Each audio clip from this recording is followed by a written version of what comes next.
गावाला आल्यावर मस्त घरी उगवलेल्या अळूच्या पानांची वडी बनवून खाण्यासाठी मी तर होते फारच एक्सायटेड. सो आमचा मोर्चा निघाला सगळ्यात पहिले अळूची पाने काढायला.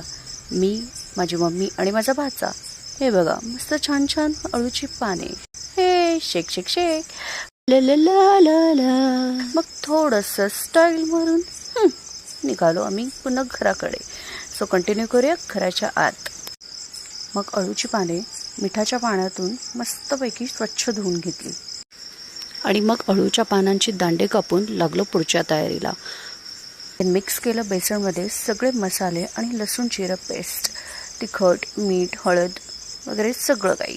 देखो देखो ये कौन है जो चेहरा छुपा रहा है. मग अळूच्या पानांना मिक्स केलेलं सारण लावून घेतलं आणि त्याचे केले मस्त रोल आणि मग ते तेल लावलेल्या जाळीमध्ये टाकून वाफेवर उकडून घेतले. 15 to 20 मिनिट्स नंतर ते रोल काढून त्याचे केले काप. आम्ही तर असे उकडलेले पण खातो.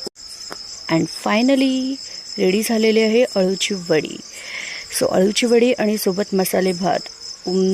यार सो यमी, खूप मस्त लागतं आहे. चला मी तर मस्त आता ताव मारते. भेटूया नेक्स्ट व्हिडिओमध्ये.